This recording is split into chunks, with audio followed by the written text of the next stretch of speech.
Some think it was located on the islands of Santorini, which erupted in a vast volcanic explosion around 1600 BC. So here we have an impression of Atlantis, possible location for Atlantis in this little flap. So this is present day Santorini. Let me show you a bit closer.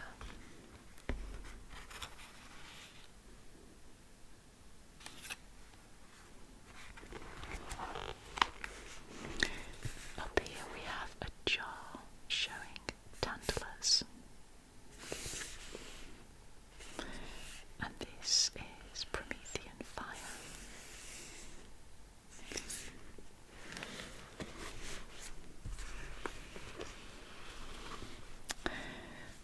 Mankind. Some myths say Zeus created mankind, but most say that it was Prometheus who moulded shapes out of earth in imitation of the god's appearance. Athena breathed life into the shapes, while a brother of Prometheus made other shapes that became the animals and beasts. Zeus was not pleased, but he did not immediately attempt to destroy mankind. Pandora. To punish men for all the crimes of Prometheus, Zeus ordered that the gods make an equal creature to both delight and torment them. The gods made Pandora, the first woman. Zeus put her among men and gave her a box that she had instructions not to open, but curiosity got the better of her. She opened the box and out poured all the illnesses and griefs of the world. Only hope remained inside. So this is a little representation of Pandora's box. It says, do not open for any reason.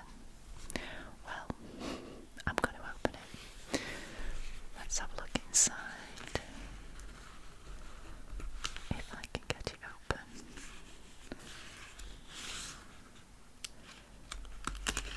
There we go. Oh, look. Wow.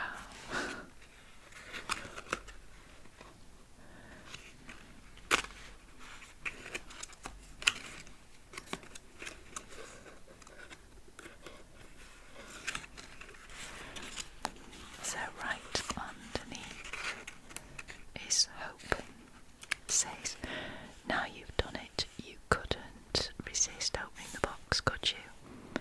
Now you know how Pandora must have felt. Let me show you a bit closer. This is what happened when I opened it.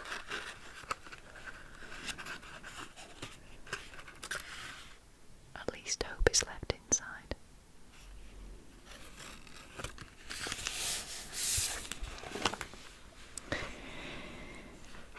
Okay. Sacrifices. Zeus ordered the new men to worship him with sacrifices, so Prometheus tricked him by dividing an ox into two parts, one with the meat wrapped up in a paunch, the other with bones wrapped in fat. He offered both to Zeus, who chose the latter portion for his divine meal. From that time on, that was the part always offered to the gods, the meat itself being eaten.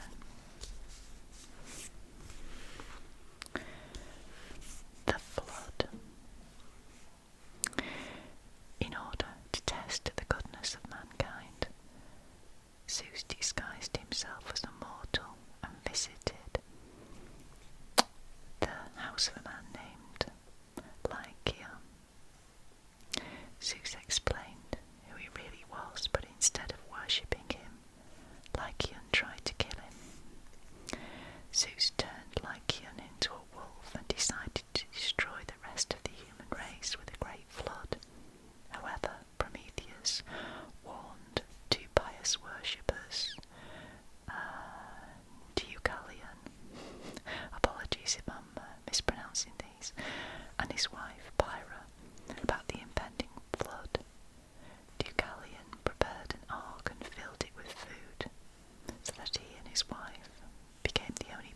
survive the 9-day deluge. As the waters receded, their ark landed on Mount Parnassus. Later, they had a son named Helen, who became the ancestor of all the Greeks. The Greeks named their country Hellas after him.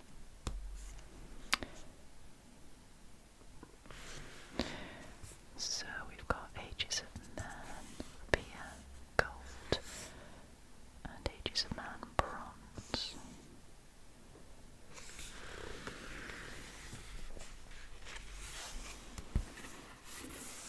Okay, Poseidon and the sea.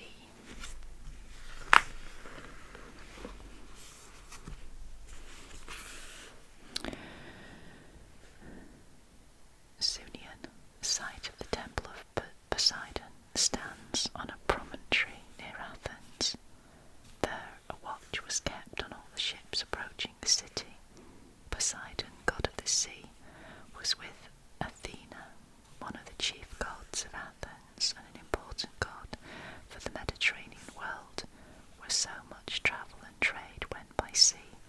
Poseidon could either keep the sea calm or raise up storms and tempests to drown even the best of sailors. So, this picture here is Poseidon and Amphitrite ride through the waves in a chariot. Show you that a bit closer.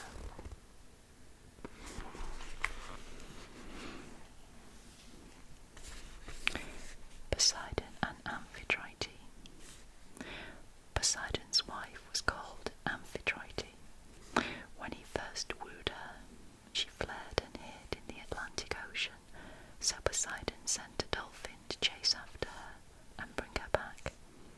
Poseidon and Amphitrite married and had a son named Triton, who had the body of a man and the tail of a fish, and who lived with them in their palace under the sea.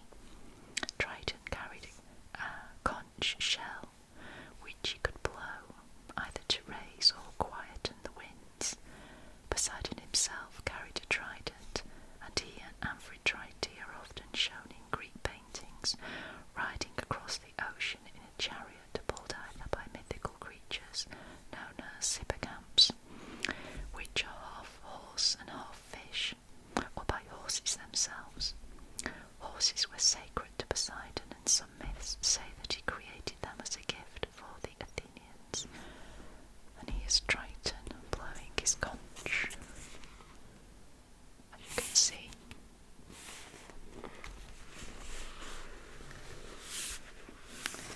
Earthquakes. Poseidon was known as the Earth Shaker, or god of earthquakes. He was a vengeful god. The Odyssey tells how the hero Odysseus was pursued by Poseidon's anger after he blinded his son, a cyclops named Polyphemus. Some believed that the earthquake that devastated the city of Sparta in 464 BC was caused by Poseidon as revenge for the Spartans' killing of some of his worshippers. Sea creatures. A large number of mythological creatures were thought to live in the sea. These included the Nereids, or sea nymphs, of whom there were said to be 50.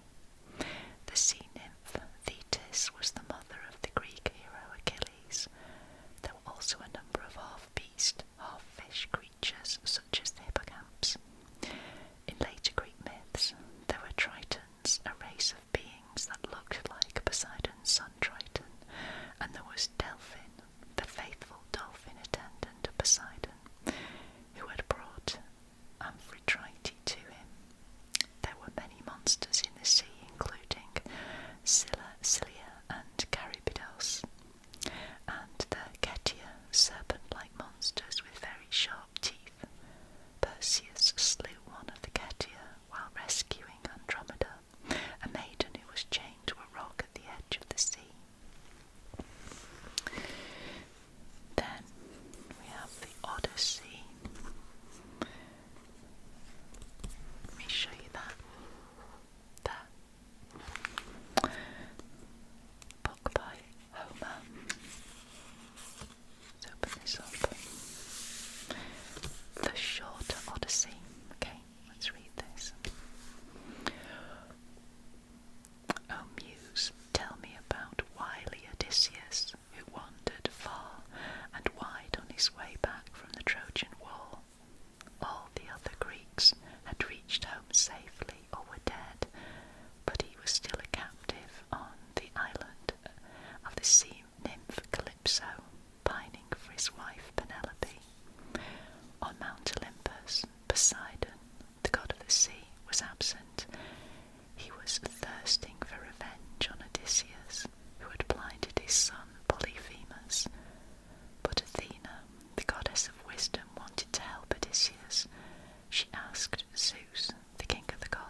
was 19 years since Odysseus had left home, and now 108 suitors were living in his palace, all seeking to marry Penelope, while she decided whether to wait a little longer to see if her husband would return, or to choose one of them. They ate and drank as much as they liked, wasting Odysseus' wealth. Athena told Telemachus to go to the mainland to seek news of his father. After exchanging harsh words with his suitors, he departed secretly. Telemachus visited King Nestor to find out all he knew of the Greeks' departure from Troy. Nestor told him that the Greek leaders had quarrelled. Menelaus and his brother Agamemnon had parted.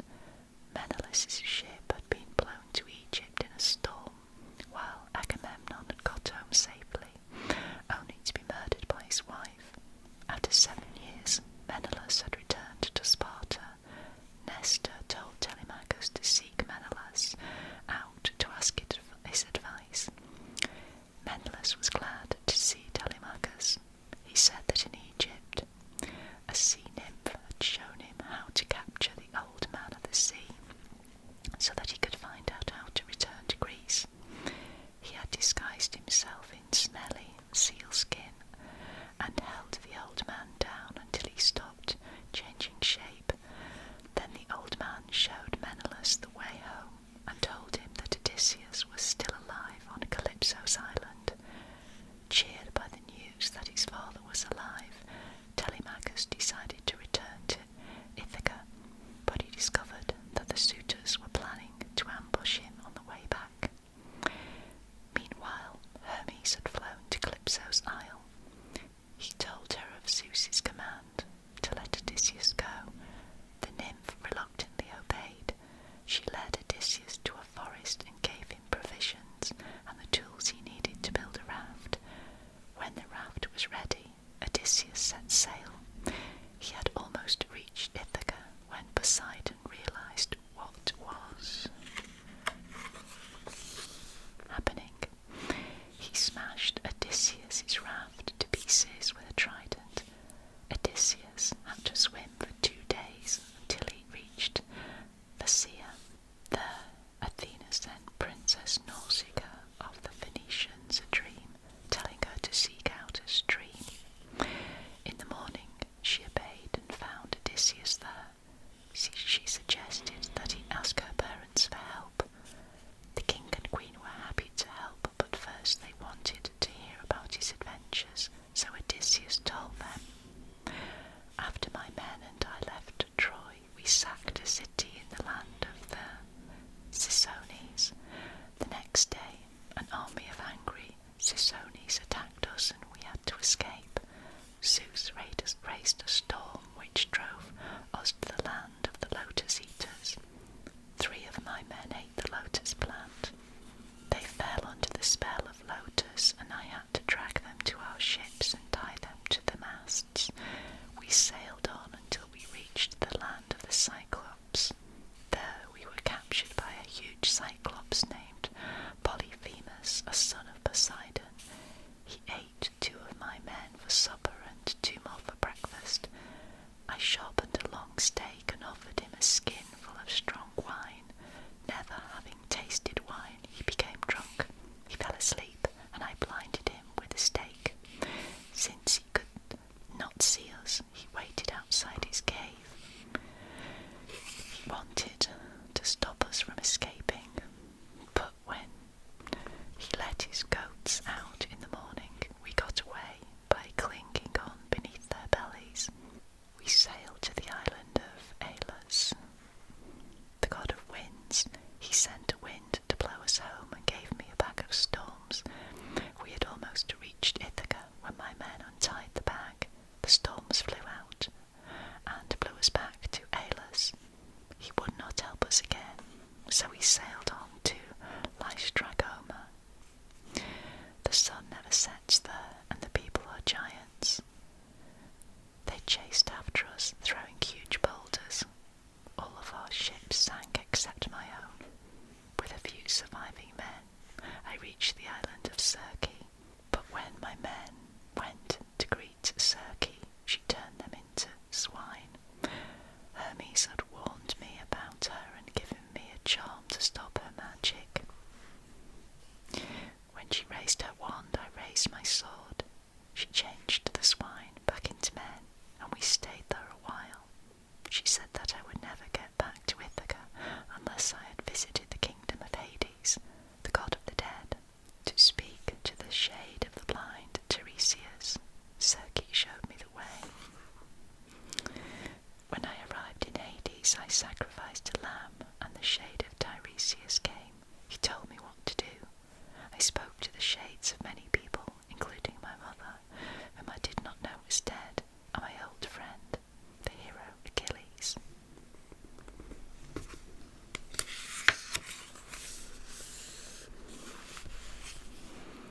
After leaving Hades, we revisited Circe, then sailed past the sirens. I blocked my men's ears with wax and made them tie me to the mast so I could not jump into the sea at the sound of the siren's song. Next we passed the monsters Scylla and Charybdis to reach the island of Helios, the sun god. Though I warned them against it, my hungry men devoured the god's sacred cattle. Zeus hurled a thunderbolt at our ship and it sank. Only I survived. I was washed up on the island of Calypso and stayed there for 7 years. Having heard Odysseus' tale, the Phoenician king ordered sailors to take him home. Odysseus slept during the voyage to Ithaca. When he awoke on the beach and realised he was home, he was overjoyed. Athena appeared and, disguising him as a beggar, sent him to see Eumaeus, his old swineherd. Although Eumaeus did not recognise Odysseus, he still treated him kindly. Athena then went to Telemachus and taught him how to avoid the suitor's ambush. She told him to go to Eumaeus' house, where he joyfully rejoined his father. Then the pair began plotting the end of the evil suitors. Odysseus, disguised once again as a beggar, set off for his palace. He begged food from the suitors, but their leader laughed and threw a footstool at him. The suitors gave food to another beggar, who could not share it with Odysseus. Instead, the beggar challenged him to a fight, which Odysseus won easily. The next day, Penelope appeared, carrying Odysseus' old bow. I shall marry whoever can fire an arrow from this bow through the sockets of 12 axe heads, she said, but none of the suitors could even string the bow. Odysseus took it and strung it and set the arrow true. Telemachus rushed to his side,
next time.